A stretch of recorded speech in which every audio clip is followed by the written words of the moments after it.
Welcome everyone to my top 25 of the FCS after week 1. We had a lot of good games, lots of good upsets including the one in the picture, but let's get right into the breakdown. We're going to go 25 to 1 instead of 1 to 25. I know people want to look at who number 1 is right away or who I have in like the top 10 and stuff like that, but we're going to start at the back and go to the front.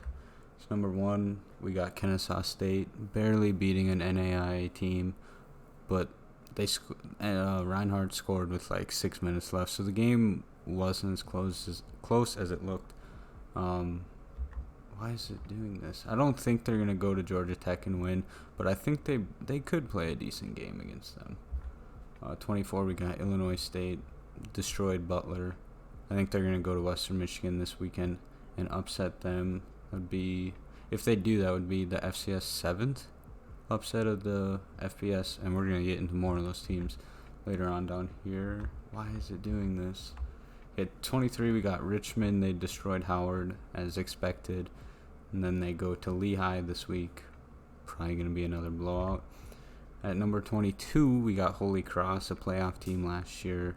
Went to UConn and upset them. Not that impressive, especially with how bad UConn is.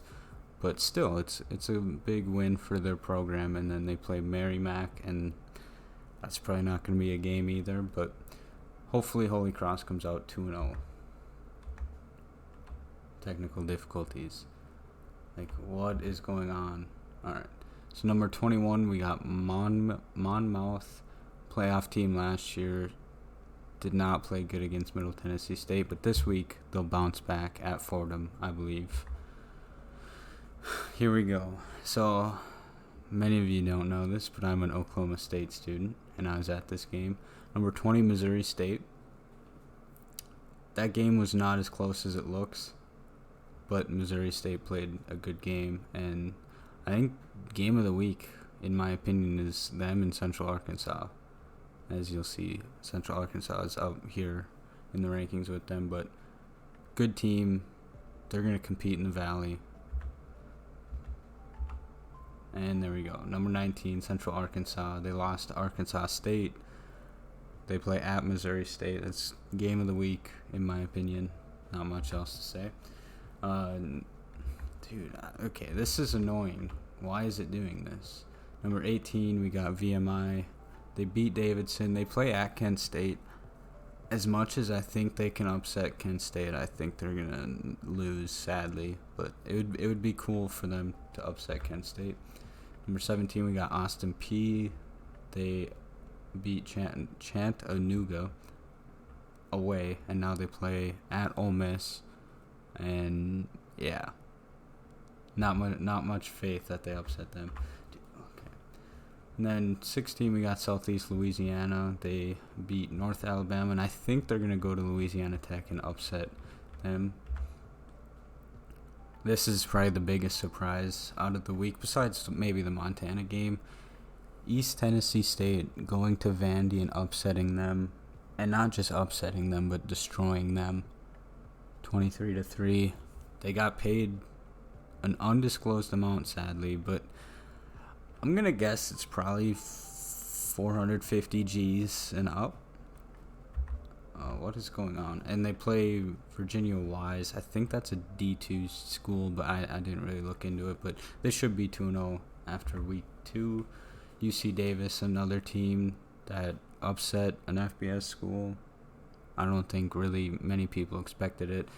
Looking back, yeah, they probably should, but I don't think it was really expected. And then they go to San Diego, so they should be 2-0 after this week as well. I really wish this wasn't acting a fool. Weber, they held in with Utah for the first quarter. I think they kind of started slipping up in the second quarter, if I remember correctly. But they go away to Dixie State, who is in their first year of D1 football. I think they come out with a win.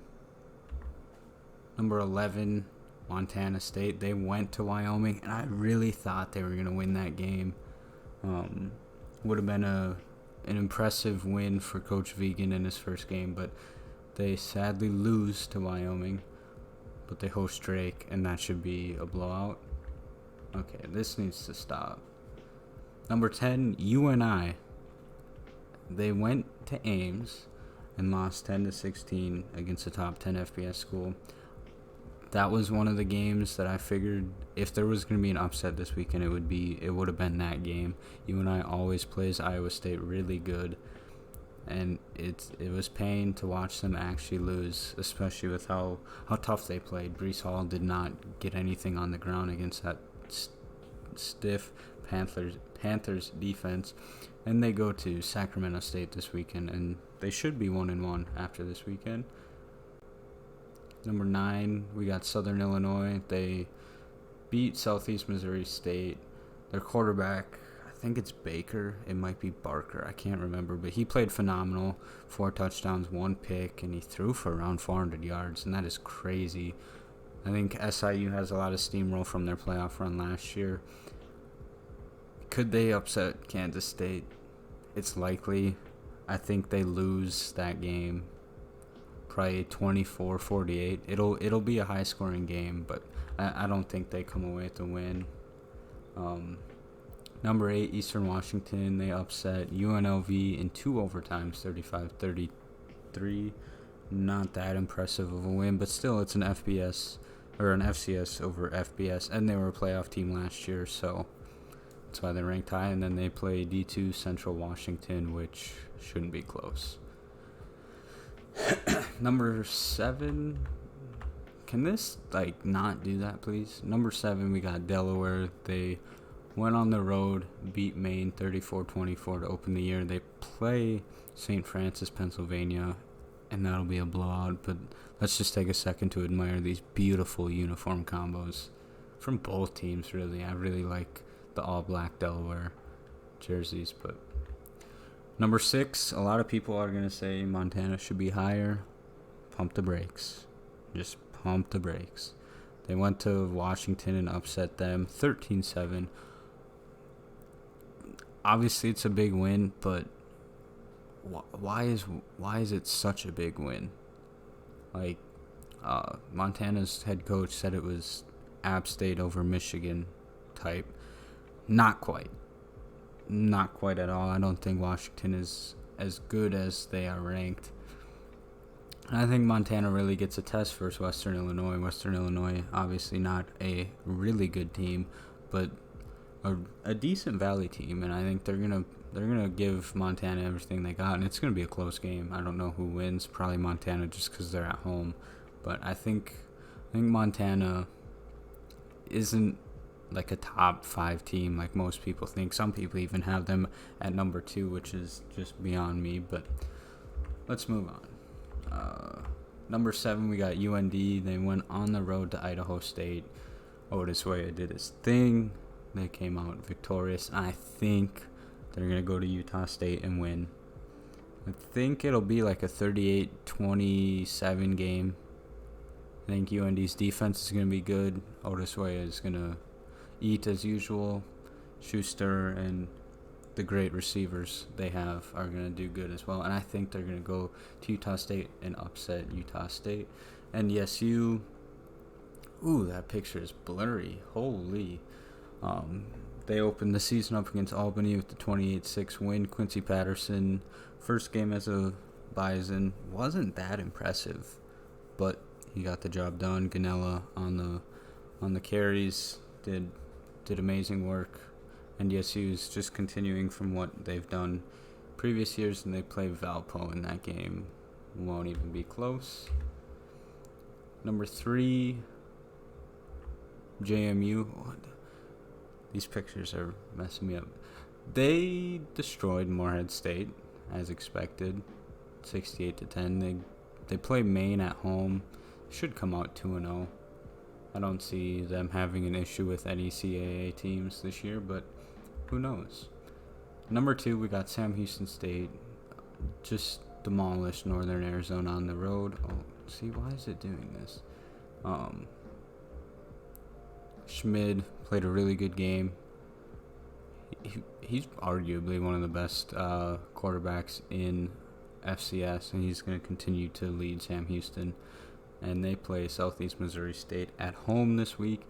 And finally, number 1, which a lot of people either will disagree with or agree with. I have South Dakota State, who went all the way to Fort Collins and just destroyed Colorado State. This game was not close. The final score I thought was going to be worse. South Dakota State ran all over them. They played really good defense. I want to say Pierre Strong averaged 10 a carry against Colorado State. That's unheard of. And he didn't just run for like 20 yards. He ran for like a $140. A $140 against a Mountain West team. I mean, obviously not the most physical conference, but it just is going to show you people how dominant SDSU's running game is going to be. And then they have that transfer quarterback who came in. That was the one doubt I had with the South Dakota State team, and he played a really good game. I want to say he threw for 220 yards and 2 touchdowns and only had 8 incompletions. He played really good, and they play Lindenwood, which I believe is a D2 school from Missouri, and that game won't be close. But anyways, that's my top 25. Let me know down below if you disagree or agree, or would rank someone somewhere else. But that's all I got for y'all today.